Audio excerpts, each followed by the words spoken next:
Hey guys, what is up, and I welcome you to a new episode of the Did You Know series. This episode will be featuring Varus. Please don't forget to throw in a like if you do end up enjoying this episode. But without further ado, let us go into his abilities.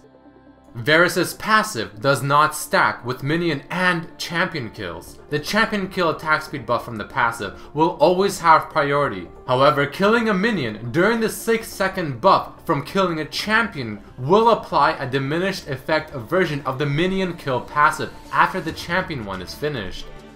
On that note, his bow does glow red whenever it is the minion attack speed passive activated, and if the bow is glowing a purple or bluish color, that means the champion kill passive is activated.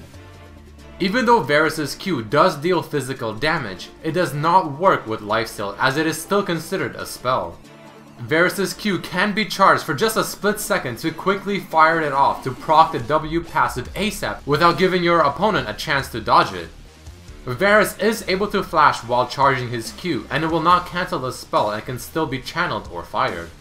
Varus is one of the few champions that can fire his skill shot, in this case his Q, the opposite way of which he is facing, to trick your opponents. As a trick to cancel the channeling part of Q prematurely, you may press the recall button, but it will not refund the mana. Varus' Q ability, his E, and his ultimate can all be blocked by spell shield. However, his W, which is a passive, will not be prevented by the spell shield in order to apply the stacks. Varus' E slows the champions within the AoE of the ability, but the slow will persist on the target for about a quarter of a second after they leave the area. The missile speed of Varus' Q is 1900 and his ultimate 2000, while something like Morgana Q is only 1200. If the initial target of Varus' ultimate dies or gets free of the snare, for example using Quicksilver Sash, the ultimate will still try to spread to nearby targets even if the original one again is dead or cleanse the ultimate. Alright guys, let us go into some cool facts and lore about Varus.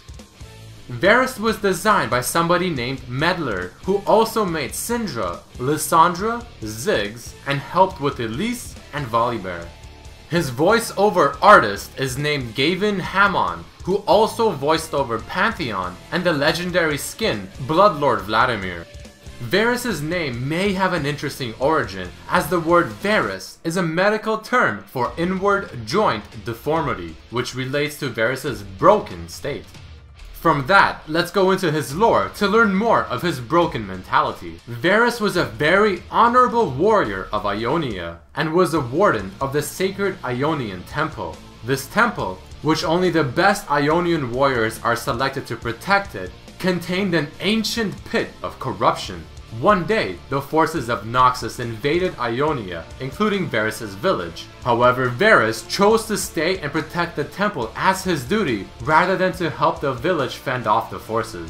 Killing those who tried to invade the temple, Varus then returned to his village, which became a graveyard. He began feeling regret and hatred, and chose to give in to the pit he protected in order to get more power with only one goal in mind: kill every Noxus soldier that was part of the invasion. And from this, the darkness of the pit slowly corrupted him.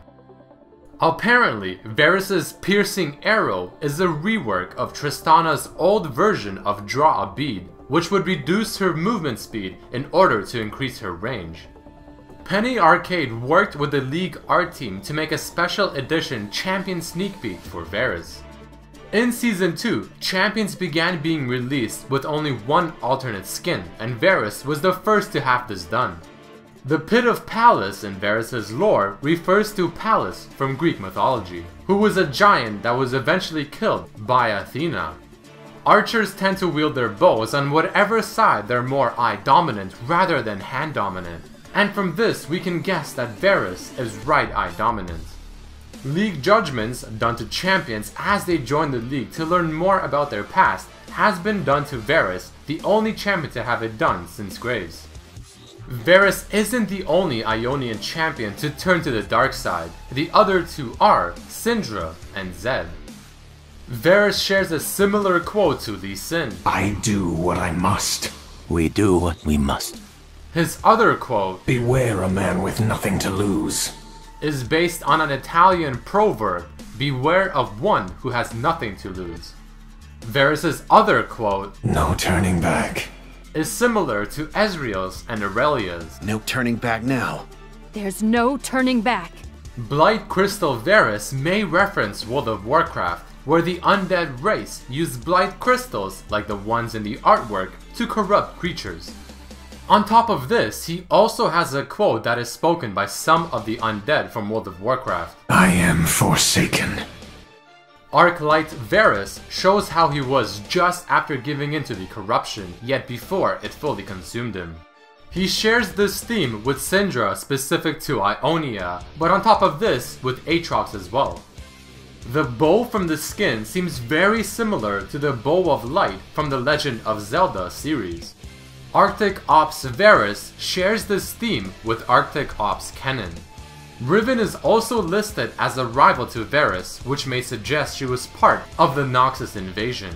Alright guys, that unfortunately does mark the end of this episode of Did You Know featuring Varus. If you did enjoy this episode, don't forget to throw in a like and share it with your friends. You can also write down below who you would like to see in the next episode, or if you have any cool theory ideas that you think I should go over. I'd also appreciate it if you guys can follow me on my Facebook and my Twitter, both RedMercyLOL. But with all that being said, I hope you guys enjoyed this episode, and I hope to see you next time. Peace!